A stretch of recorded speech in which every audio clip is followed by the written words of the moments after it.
Muy buenos días a todos los presentes. Los saludamos desde Telesalud del Hospital Nacional Arzobispo Loaiza del Ministerio de Salud para darles las bienvenidas a la telecapacitación Prevención de accidentes de contacto con sangre y fluidos corporales potencialmente infecciosos. Esta ponencia está dirigida por la doctora Carla Macedo Candia, médico asistente de la Unidad de Seguridad, Prevención y Salud en el Trabajo del Hospital Nacional Arzobispo Loaiza. Antes de iniciar, recordarle a todos los presentes que pueden realizar sus preguntas a través del chat de la plataforma de Zoom y dar a conocer que el día de hoy esta ponencia se está llevando a cabo por el Día Mundial de la Seguridad y Salud en el Trabajo. Dicho todo esto, podemos dar inicio. Sea usted bienvenida, estimada doctora Macedo. Es un honor tenerla el día de hoy con nosotros. Le doy el pase para el desarrollo del tema. Adelante, por favor.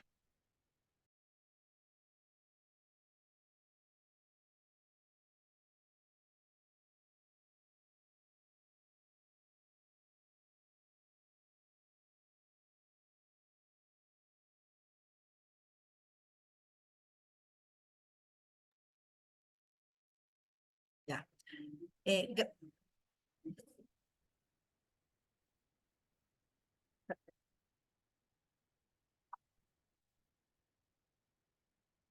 bueno, gracias por todo. En realidad, para nosotros es muy importante poder hablar con lo que estamos viviendo, qué estamos haciendo y cómo poder sensibilizar, promocionar, tener un trabajo seguro dentro del hospital. Es una difícil tarea el hacer que se entienda el trabajo de seguridad y salud en el trabajo. O sea, qué es lo que tenemos que hacer en el hospital, qué debemos hacer y qué estamos haciendo. Ahora nos ha tocado hablar evidentemente en todo lo que es accidentes con sangre y fluidos corporales potencialmente infecciosos. No, para esta ocasión, o sea, no he encontrado a nivel del internet y literatura un caso documentado de algún trabajador de salud que haya sido convertido en Perú, o que esté documentado y reconocido. Pero sin embargo, para sensibilizarnos de por qué el tema, les he traído unos casos para leerlos y para que veamos por qué importante tener conocimiento sobre el tema de los casos que están publicados en la CDC de Estados Unidos, en la página web que está en la parte inferior, están publicados de estos casos que están documentados sobre esta exposición. En el caso 1, ¿no? Habla sobre un paciente que de SIDA, había un paciente que estaba con SIDA hospitalizado, sufre una crisis y trató de sacarse los catéteres intravenosos del brazo. Sufrió, varios miembros del personal del hospital trataron de sujetar al paciente. Durante el forcejeo se tiró de una manguera de goteo intravenoso y quedó expuesta a la aguja que se inserta en la vía de acceso del catéter intravenoso. Una enfermera presente tomó la aguja conectora al final de la manguera y estaba tratando de volver a introducirla en el puerto cuando el paciente la patea en el brazo, haciendo que la aguja se clavara en la mano de otra enfermera. El mismo día se practicó una prueba de detección de VIH a la enfermera que sufrió la lesión y el resultado fue negativo, pero la prueba dio positivo, resultado positivo algunos meses después, ¿no? Esto ha sido documentado por el American Health en 1992, ¿no? Importante, ¿no? ¿Cuántos accidentes en el hospital Loaiza hemos tenido porque se movió el paciente? Probablemente es algo, o sea, es algo que ocurre con frecuencia, ¿no? El cual vamos a ver más adelante en las estadísticas del hospital Loaiza. El caso 2, una doctora estaba extrayendo sangre de un paciente en una sala de examen de una historia clínica, de una clínica de VIH. Debido a que en la sala no había ningún recipiente de eliminación de instrumentos filosos, ella volvió a tapar la jeringa utilizando la técnica de una sola mano. Cuando la doctora estaba clasificando materiales de desecho de los laboratorios, la tapa se salió de la aguja de flebotomía y posteriormente se clavó en el dedo índice de la mano derecha. El resultado de la prueba de VIH fue negativo. Inmediatamente la doctora empezó con la profilaxis post-exposición, pero la interrumpió después de 10 días debido a los efectos adversos negativos. Aproximadamente 2 semanas después del piquete, la doctora presentó síntomas similares a la gripe característicos de infección por VIH. Se determinó que era positiva para el VIH cuando se practicó una prueba de 3 meses después de la exposición por piquete. También está publicado en la página del CDC y en la misma revista. Entonces, esto ha pasado en el Loaiza, también ha sucedido y está documentado la seroconversión. El tratamiento post-exposición, la profilaxis produce varios efectos colaterales, ¿no? Entre ellos, el principal, la diarrea y los efectos gastrointestinales. Y eso hace que algunas veces los pacientes interrumpen el tratamiento que ha sido incluso avisado a nosotros o incluso no lo terminan sin avisar a nosotros, ¿no? Después de practicar un tercer caso, después de practicar una flebotomía a un paciente con SIDA, una trabajadora sanitaria sufrió un piquete profundo con la aguja de flebotomía utilizada. La sangre del tubo de extracción también salpicó en el espacio entre la muñeca y el borde de los guantes de la trabajadora sanitaria, contaminando de esta forma la piel de las manos que estaba agrietada. La trabajadora sanitaria se quitó los guantes, se lavó inmediatamente. Se practicó un examen VIH y el resultado fue negativo y se rehusó a seguir la profilaxis con sidobudina.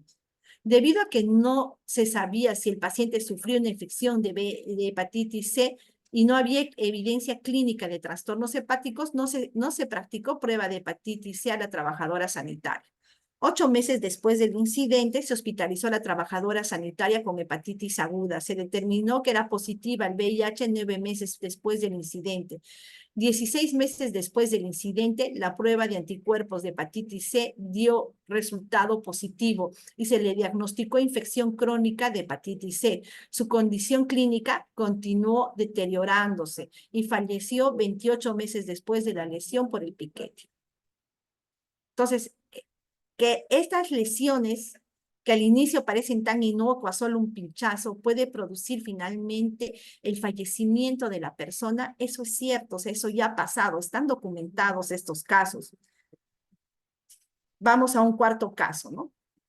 Durante una broncoscopía para determinar la causa de la falta de aliento de un paciente infectado con hepatitis B, un trabajador sanitario sufre una lesión percutánea con una aguja de calibre 25.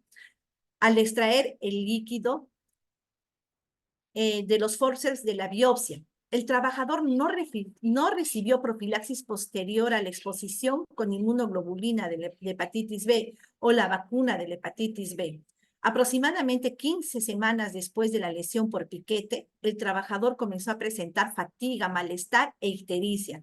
Después se determinó que tenía enzimas anormales en el hígado y dio resultado positivo en la prueba de antígeno de superficie de la hepatitis B, un cuadro característico de la infección aguda con hepatitis B. Al paciente al que se le practicó la broncoscopía se le diagnosticó neumonía por neumocistis carini y murió 8 meses después de haber sido diagnosticada de sarcoma de Kaposi, diseminado e infección oportunista mayor. El trabajador lesionado no presentó complicaciones médicas y sus enzimas hepáticas y salud volvieron a la normalidad. Posteriormente dio resultados negativos a la prueba de antígeno de superficie de la hepatitis B y resultados positivos a la prueba del anticuerpo de superficie de la hepatitis B, lo cual indicaba una recuperación y una infección por hepatitis B. El seguimiento realizado 15 meses después de la lesión por el piquete, el trabajador dio resultados también negativos al VIH. No se contaba con el suero del paciente fallecido para poder realizar anticuerpos. Un caso más, y este es el último. En 1972, una enfermera sufrió una lesión por piquete. Miren, a mí me gustó copiar el año, ¿no? 1972. ¿Cuánto tiempo estamos después de esto? 50 años después. Una enfermera sufrió una lesión por piquete en el dedo al retirar una aguja hipodérmica del brazo de un paciente. En el momento de la lesión, el paciente tenía hepatitis aguda, aparentemente que no era del tipo A ni B. La enfermera presentó hepatitis 6 meses después de la lesión por piquete. Sus enzimas hepáticas siguieron elevándose casi durante un año. Al examen posterior de la muerte de las muestras de suero de la enfermera y del paciente mostraron ambos que estaban infectados por hepatitis C. La muestra de suero inicial de la enfermera tomada en 1972 dio resultado negativo a los anticuerpos de la hepatitis C, pero una muestra tomada 6 meses después de la lesión fue cero positiva. Aunque la enfermera, bueno, ha estado clínicamente estable por mucho tiempo, ha quedado, ¿no?, positiva a los anticuerpos de la hepatitis C.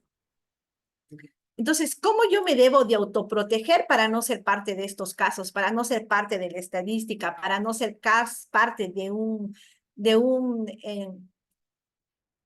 caso documentado de cero conversión?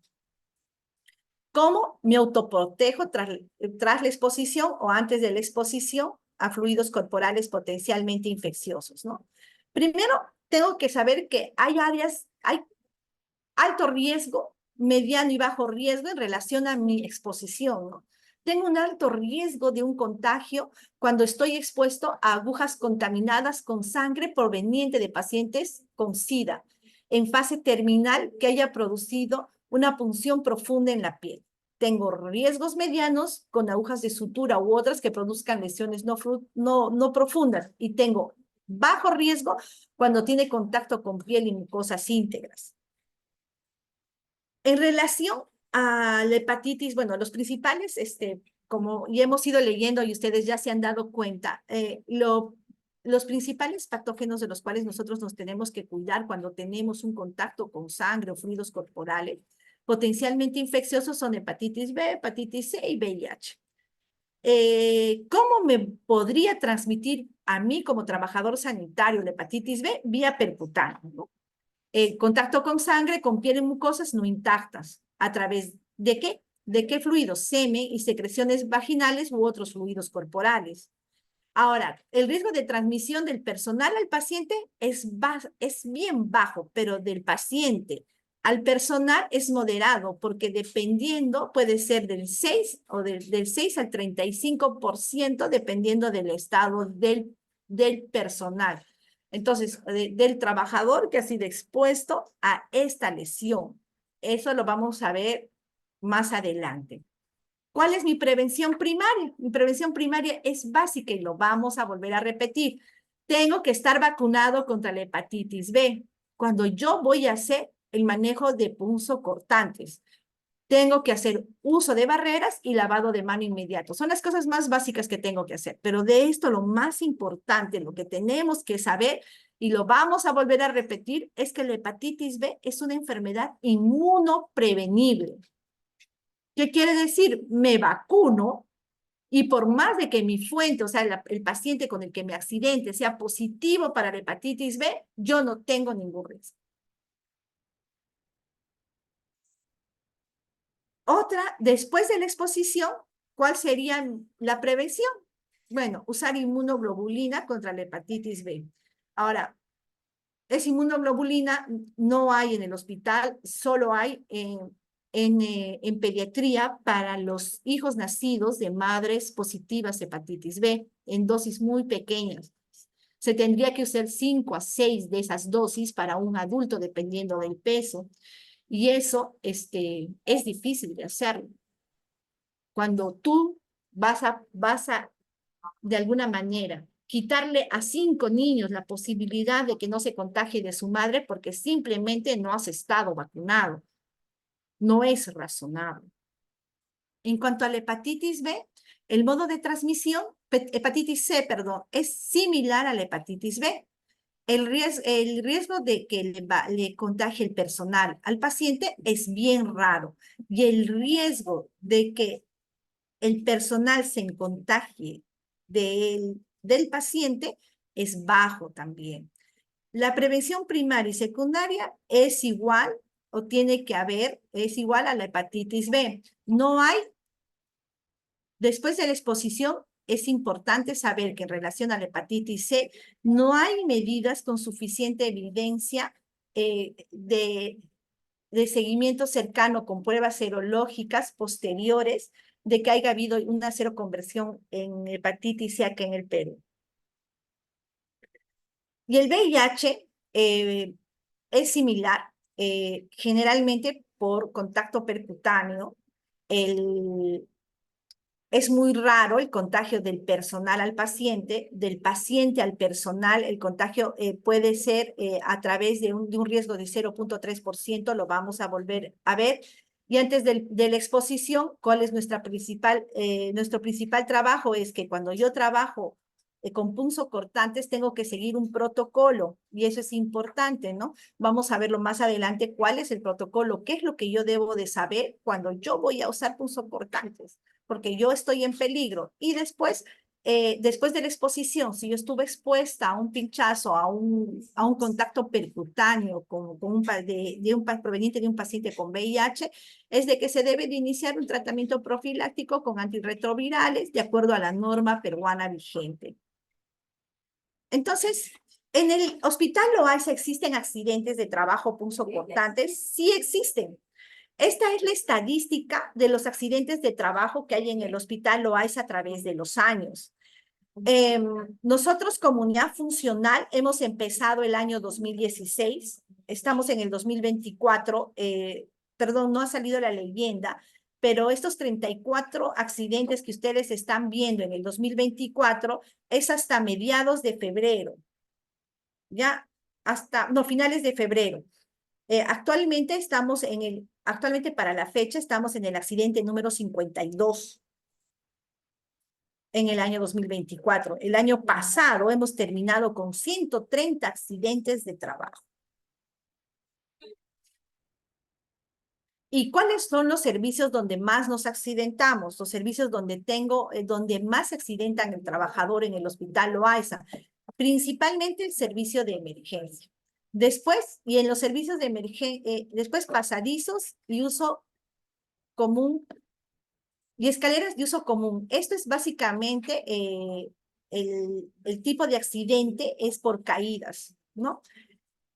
Y en el departamento de medicina, que es el tercer caso como de departamento, servicio de emergencia, son básicamente punzocortantes. Son los tres primeros servicios donde hay más accidentes en el Hospital Loaiza. Accidentes según puesto de trabajo. En las recopilaciones que tiene el CDC, indican que en el caso de los accidentes y de las seroconversiones y en los accidentes punzocortantes, el grupo ocupacional más afectado es las licenciadas de enfermería. Aquí en el Hospital Loaiza tenemos que el principal afectado son los técnicos de enfermería. Pero ¿por qué van más adelante solo en accidentes de manera común? ¿Por qué? Porque son los que más se caen y se golpean. En lo que es accidentes punzocortantes, el que tiene mayor cantidad de accidentes es el médico residente, seguido de la licenciada de enfermería. El personal de limpieza es prácticamente la misma cantidad de accidentes traumáticos y accidentes punzocortantes.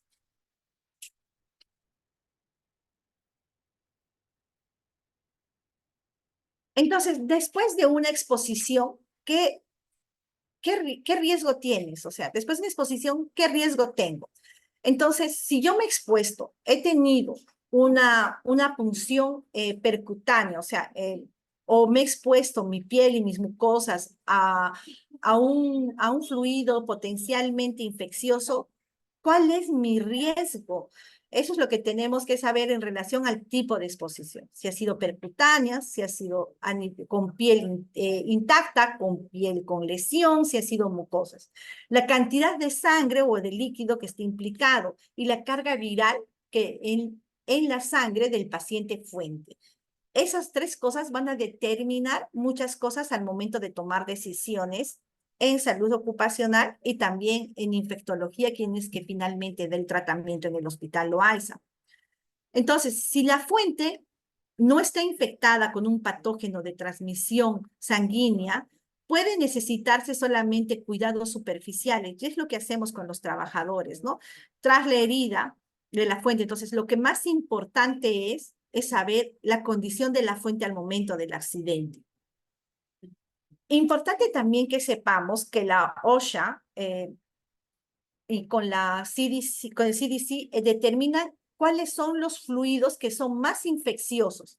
Y básicamente son el semen, las secreciones vaginales, el líquido cefalorraquídeo, el líquido sinovial, el líquido pleural, peritoneal, pericárdico y amniótico. Importante recordar que la saliva, lágrimas, sudor no tiene, o sea, es casi baja y nula la concentración para que estemos tranquilos cuando esto pasa. Entonces, en relación a la transmisión por el VIH, es importante decirles que contraer VIH por una exposición laboral es muy raro, pero es importante prevenir. Mediante estudios de varios, o sea, se ha hecho un estudio transversal, han hecho el análisis de varios estudios, han llegado a las siguientes conclusiones, ¿no? Han llegado a dar los índices de cero conversión por la transmisión de VIH. En una lesión cortante o percutánea, la probabilidad de que yo tenga una infección por VIH por una exposición laboral es de 0,3%. Quiere decir 1 de cada 300 accidentes. Si yo tengo exposición a nivel de membranas mucosas, es del 0,9%. ¿Qué quiere decir? Que cerca de 1 por cada 1000 accidentes. Y si yo tengo exposición a piel no intacta, probablemente el riesgo sea muy menor a la exposición de mucosas. Entonces, acá estamos poniendo en la parte inferior el resumen para que vayamos después comparando con la hepatitis B y la C.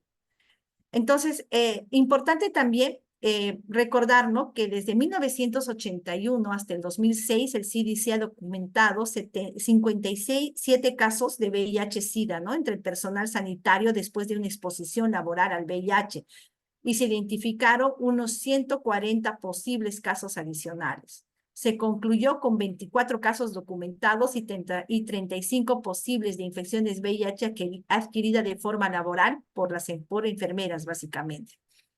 Ahora, en el Hospital Loaiza, de todos los accidentes, desde el 2017, 16 que estamos acá, 17, 18, hasta la fecha, nosotros hemos hecho, de acuerdo a como les voy a explicar más adelante, la vigilancia de los trabajadores expuestos.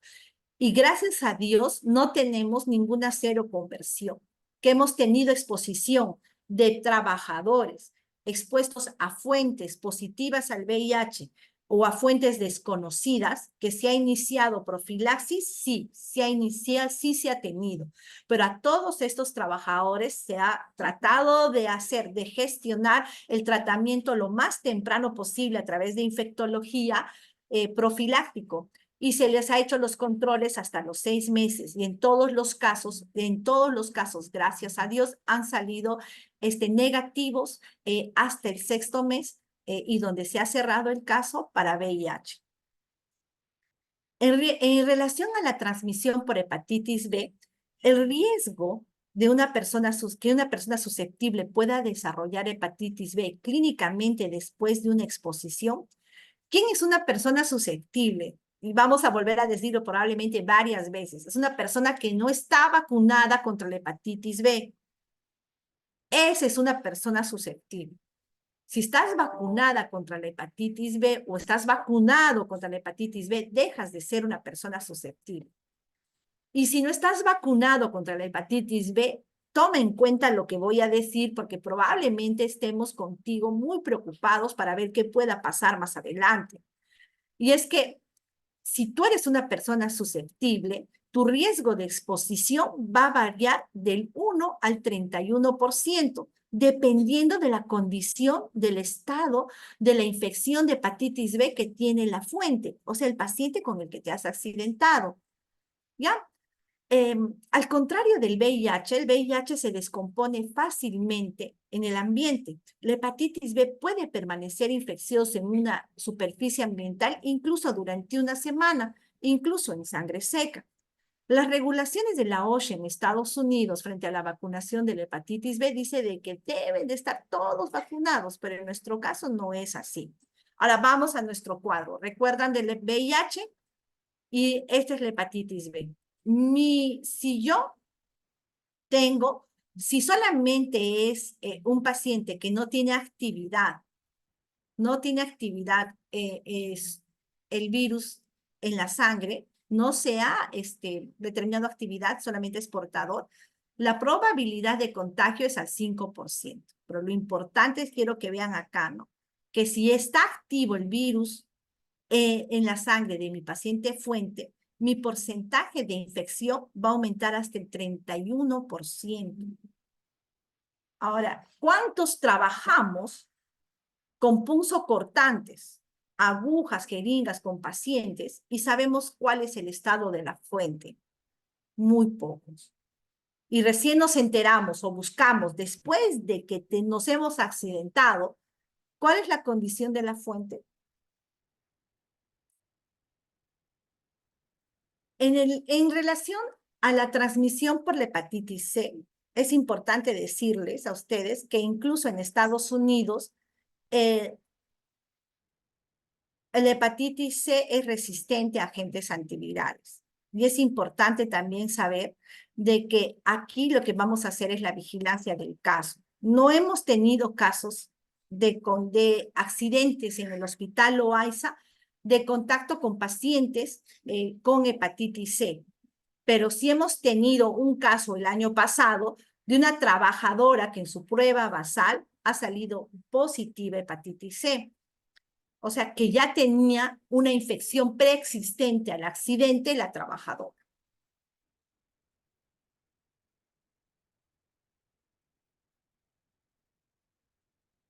Entonces, vamos a seguir. ¿Cómo puedo protegerme contra los pinchazos? ¿Cómo puedo evitar exponerme para no tener estas enfermedades, para no ser parte de un caso documentado? Recordemos que hasta ahora en el OAISA no hay un caso, por lo menos desde que está la unidad funcional de seguridad y salud en el trabajo, de cero conversión, porque nosotros tomamos las pruebas.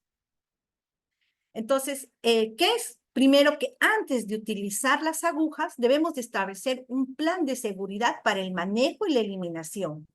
Y algo muy importante es que debemos, o sea, en ese plan debemos de pensar de que tengo que eliminar rápidamente las agujas en recipientes, ¿no?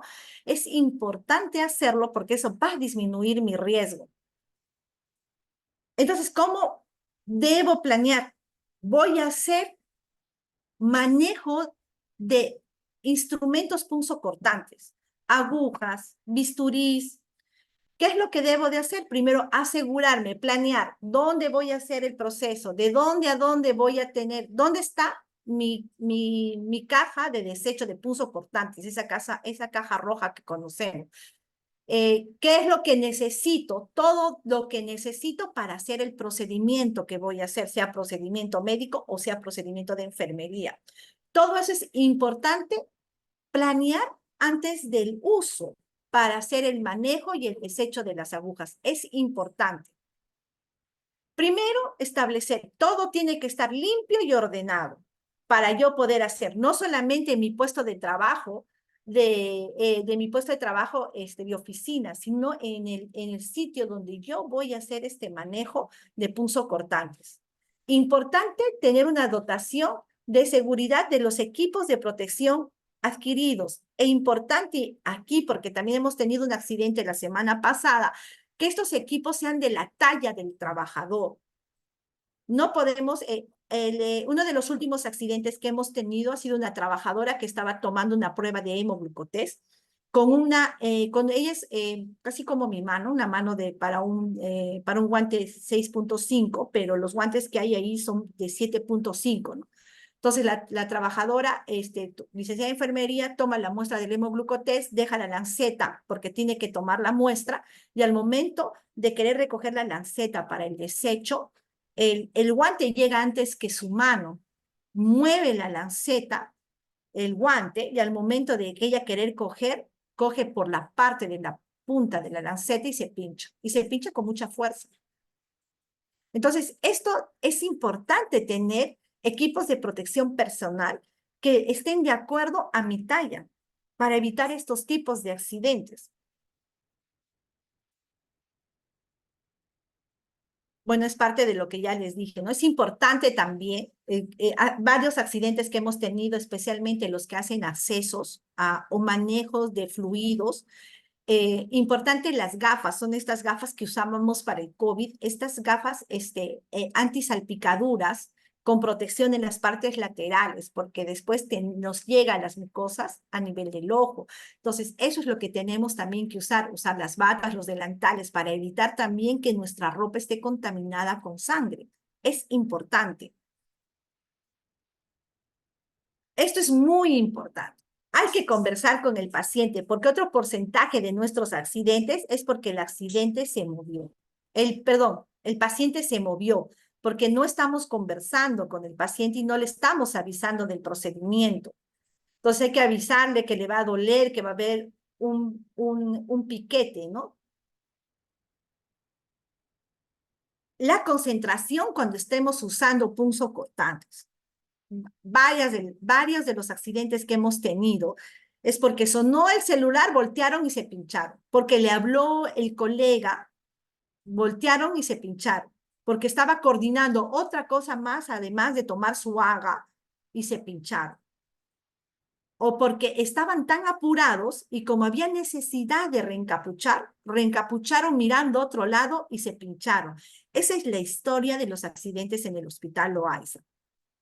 Entonces, cuando yo voy a usar elementos punzocortantes, yo tengo que estar totalmente concentrado en la acción que estoy realizando.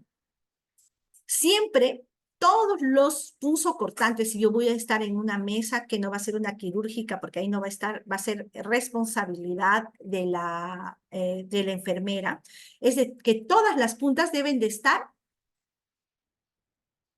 dirigidas al lado contrario de mi cuerpo. No pueden estar dirigidas hacia mí. Es importante porque por eso también hemos tenido accidentes. Y otra cosa que no sé si lo he puesto acá es que si yo voy a utilizar bisturí, siempre debe de estar usándose con mango y siempre utilizar el retiro de los mismos a través de los equipos de cirugía, no con la mano, porque también hemos tenido un accidente de ese tipo en la UCI. ¿No es? Debemos evitar retirarlo con la mano.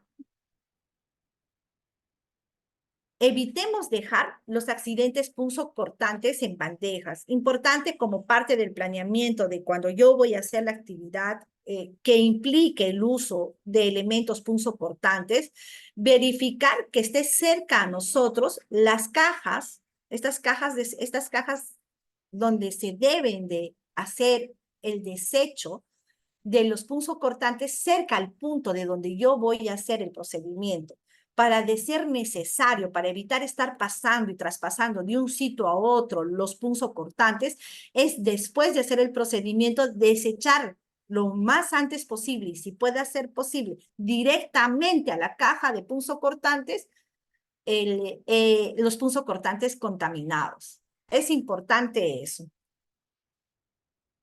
Bueno, esto les explicaba a los internos de manera directa, ¿no? Bueno, si finalmente, porque acá todavía en el Perú y en el hospital lo hay, ver em, jeringas específicas para el tipo de procedimiento que estoy usando es difícil. Y ver jeringas con dispositivos de seguridad, esos que se esconde la aguja después del procedimiento, también es bastante difícil. A veces nos ha llegado a nosotros a través de vacunación. Por ejemplo, a vacunas ha llegado alguna vez una dotación similar, pero no son comunes.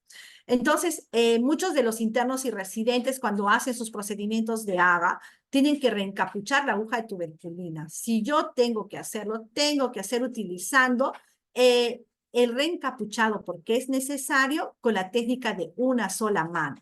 Lo importante en la técnica de una sola mano no es solamente acertar con mucha dificultad y con mucha puntería y ingresar dentro del capuchón, sino que lo importante, bueno, no está acá la foto, lo importante no es eso, sino es que yo al final tengo que asegurar que el capuchón esté bien puesto, ajustando contra la pared o contra una superficie que soporte la presión, pero no con mi mano, o sea, no ajusten con la mano, porque muchas veces está mal puesta y lo que nos ha sucedido es que la aguja ha traspasado el capuchón y al momento de asegurar les ha pinchado. Entonces, tienen que asegurar contra una superficie, no con su mano, de ser preferentemente el borde de la cama o la pared en todo caso. Evitemos transportar los objetos punzocortantes sin protección, o sea, tiene que tener protección, porque no siempre puede haber una persona que está caminando rápido y que no se dé cuenta y que tú tampoco no puedas evitar, produciéndote tú mismo la lesión por evitarlo o produciéndole la lesión a otra persona. No debemos, está totalmente prohibido reusar todo lo que son las agujas que están contaminadas, doblarlas, porque esto también produce daño. Esos son los contenedores. Es importante para nosotros también establecer que estos contenedores deben de permanecer fijos, porque también hemos tenido accidentes porque estos contenedores se han caído y al momento de caerse se han derramado. Entonces, la primera reacción del personal es recoger los punzocortantes con la mano para devolverlo dentro del contenedor. Y en ese momento se han accidentado. Ahora, ¿de quién es el objeto punzocortante con el que me he contaminado? Bueno, ese es un problema, ¿no?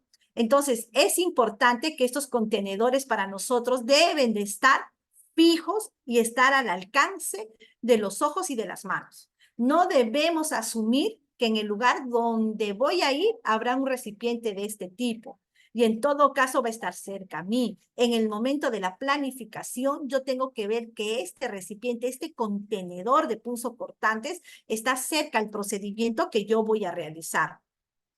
Importante siempre que estemos verificando que estos recipientes no deben sobrepasar de los 3/4 de su capacidad para reemplazarse.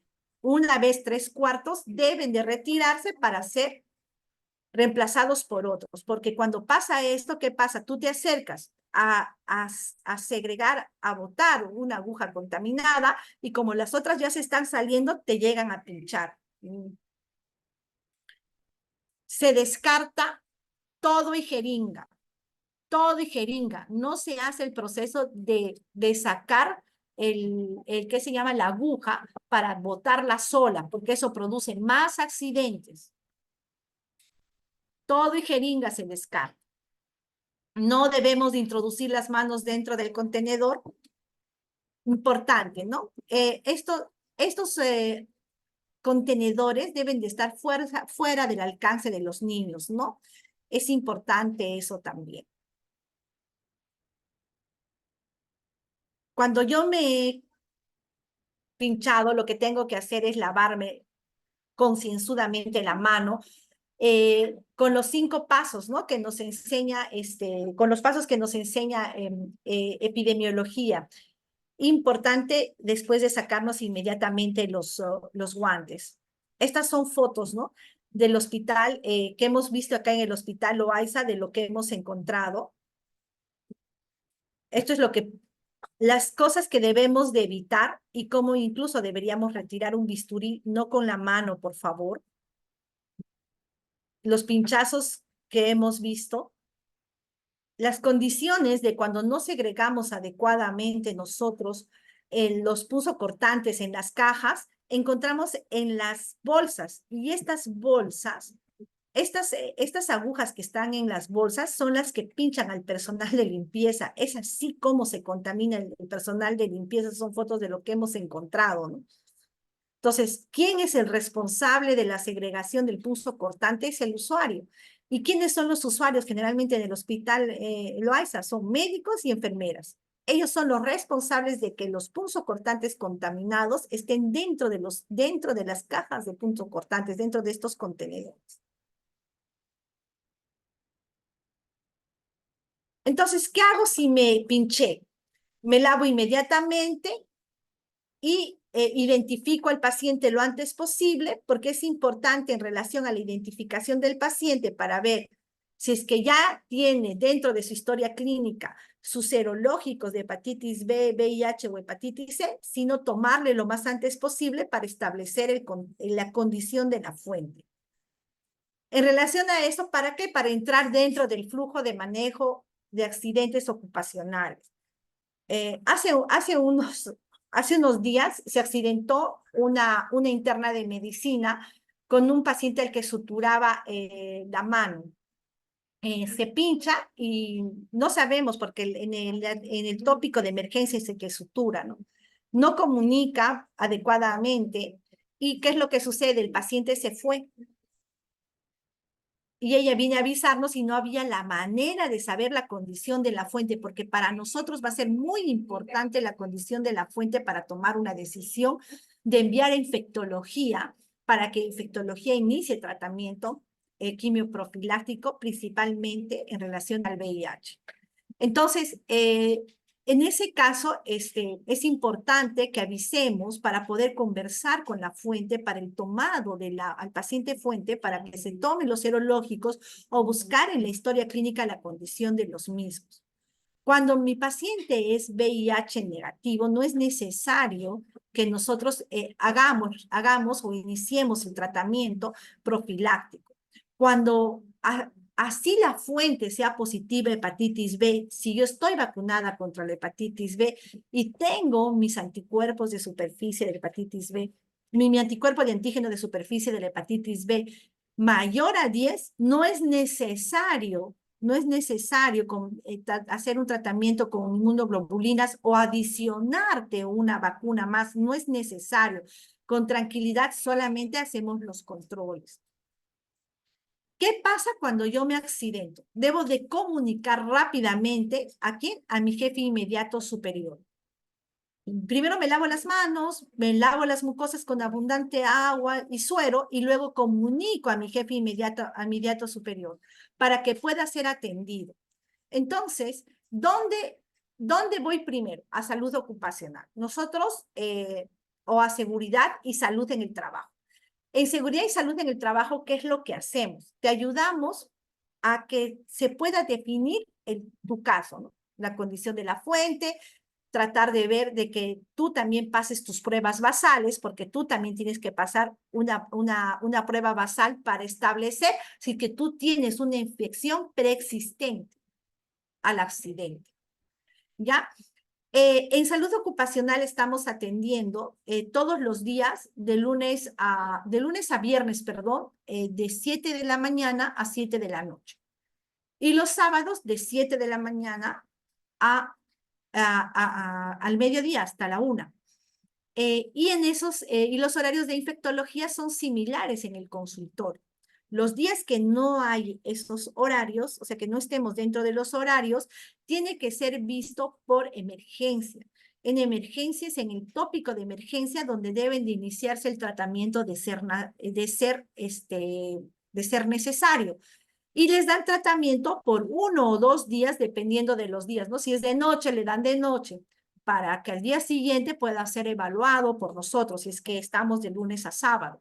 Pero si es sábado en la noche, domingo o feriados largos, le da por el tiempo hasta que estén abiertos el consultorio principalmente de infectología y salud ocupacional para que ayude a tipificar el caso.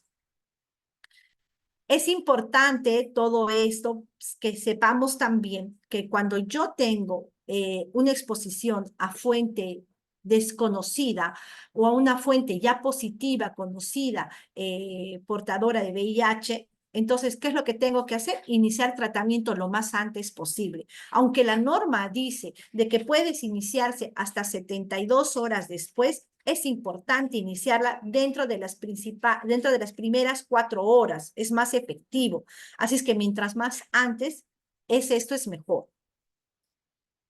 En la profilaxis post-exposición, como les dije, la da infectología y la da básicamente en relación o al cumplimiento a la norma técnica 169 del MINSA 2020, ¿no? Que ha sido publicada a través de la resolución ministerial 1024-2020 MINSA. El esquema que estamos viendo es el esquema que de acuerdo a las existencias o a la disponibilidad de los medicamentos, lo da infectología de manera gratuita. ¿Nosotros qué hacemos? Hacemos el seguimiento post-exposición. Primero tu basal para establecer si tienes una infección preexistente, y este seguimiento post-exposición está establecido, o sea, es algo que lo establece la norma del MINSA, o sea, la norma del MINSA establece en exposiciones ocupacionales, tienes que iniciar este esquema y tienes que hacer un seguimiento post-exposición a los trabajadores expuestos. Es lo que dice la norma, ¿no? Entonces, hacemos uno a las 6 semanas, a los 3 meses y a los 6 meses, ¿no? Al trabajador y a la fuente le hacemos solamente en el momento del accidente. ¿Quién es la fuente? Es el paciente con el que te has accidentado. Importante de nuevo recalcar que debemos de vacunarnos. Como personal de salud, doctor, ¿es obligatorio? Sí, es obligatorio. Existe la norma que es la 884-2022 del 7 de noviembre del 2022, el cual establece los esquemas de vacunación para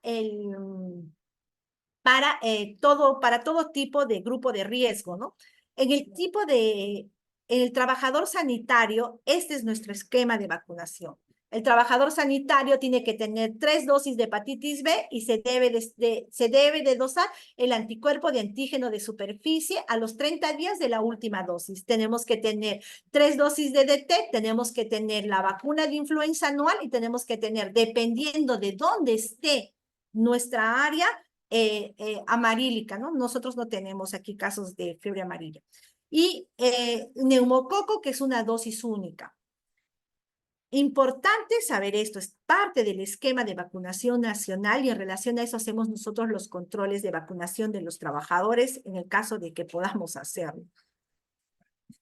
Viene aquí unas diapositivas de un maestro mío, de alguien que me enseñó a mí, el doctor Ramírez, a quien recuerdo mucho.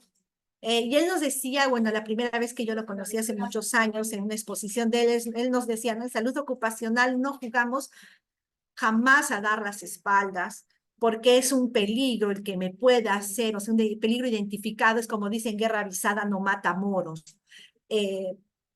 Estas, las diapositivas, la siguiente diapositiva es una diapositiva de su exposición, a mí me quedó muy grabada y la comparto siempre que expongo. ¿Por qué? Porque cuando uno está frente al peligro, nosotros, ¿qué es lo que tenemos que hacer? Necesariamente tenemos que echarle cara al peligro, porque cuando viene un ladrón y te roba, tú no le das la espalda, lo enfrentas o en todo caso te escapas del peligro, pero no le das la espalda sin correr, sin hacer algo. Tienes que darle la cara al peligro. Si estás frente a un hueco grande en el cual te puedes caer, no te das la espalda y pasas por ahí, no. Más bien tienes que mirar bien el peligro para no caerte en ese hueco. Entonces, ¿por qué? Porque tenemos que mirar bien a qué nos estamos exponiendo y ustedes saben que se están exponiendo a estas enfermedades que hemos estado viendo. ¿Por qué? Porque lo que sucede es que después podemos tener muchos problemas, podemos tener accidentes que nos vayan a ocasionar daño, como el torero que nunca le dará la espalda al toro, ¿no es cierto? Y en todo caso, si no me quieren creer, la Biblia también dice en Proverbios 22:3, dice claramente, el que es inteligente ve el peligro y lo evita. Y el que es tonto sigue adelante y sufre las consecuencias.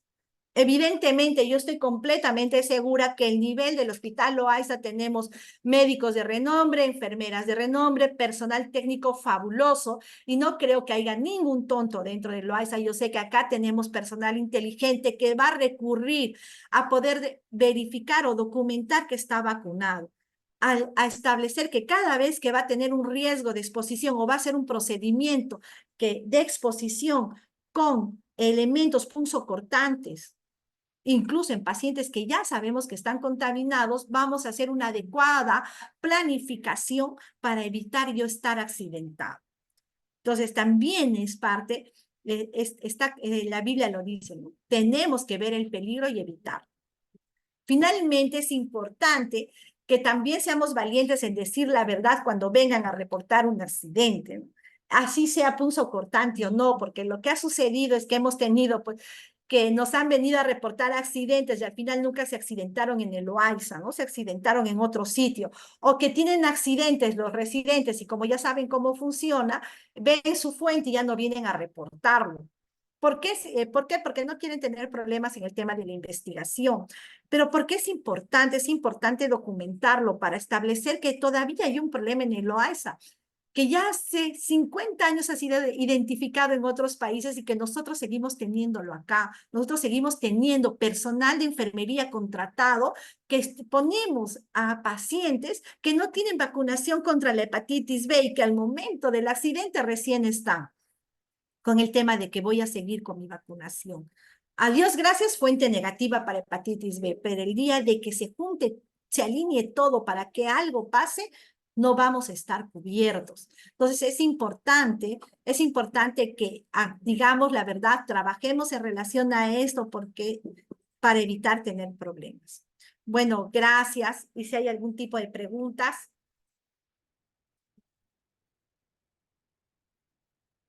Dejo de compartir. Muchísimas gracias y felicitaciones, doctora. Vamos a hacer lectura de las preguntas realizadas por los participantes en la plataforma. Nos consultan lo siguiente. ¿Los accidentes punzocortantes deben ser derivados al centro médico asistencial? Mm, ahora la norma dice de que cada área, cada hospital debe de tener un área, una unidad de seguridad y salud en el trabajo, ¿no? Y debe de ser derivado a la unidad de seguridad y salud en el trabajo para que apoye al trabajador en el camino que le debe de dar en caso de un accidente.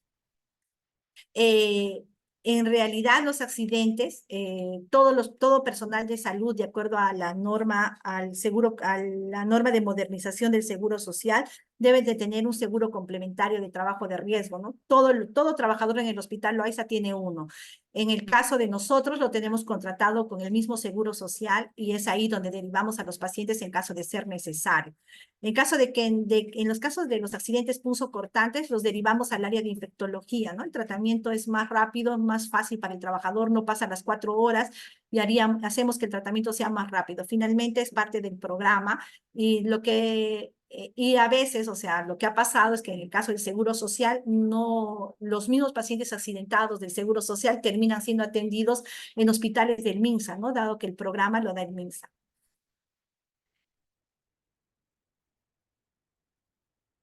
Muchísimas gracias, doctora. La siguiente pregunta es, ¿cuál es el proceso para notificar un accidente en el trabajo?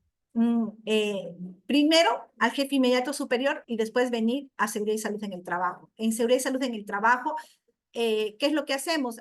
Primero, se hace una evaluación médica para ver qué es lo que pasa y posteriormente se hace una declaración jurada del accidente, ¿no? El trabajador hace una declaración jurada, lo firma el ingeniero y después se procede en la información. Ahí se estaría haciendo el reporte del accidente de trabajo. Muchísimas gracias, doctora, y felicitaciones por tal extraordinaria ponencia. Al ver que ya no hay más dudas respecto a lo expuesto el día de hoy, vamos a dar por finalizado. Nuevamente agradecer a todos los participantes e invitarlos a suscribirse a nuestro canal de YouTube. Nos pueden encontrar como Hospital Nacional Arzobispo Loaiza. Ahí podrán ver nuevamente las telecapacitaciones y tele-IEC. De igual manera, pueden escribirnos en los comentarios otros temas de interés que les gustaría que se tocaran próximamente. Y con nosotros sería hasta una próxima telecapacitación. Ha sido un honor tenerlo el día de hoy con nosotros, doctora Macedo. Esperamos contar nuevamente con su participación en una próxima oportunidad. Muchas gracias.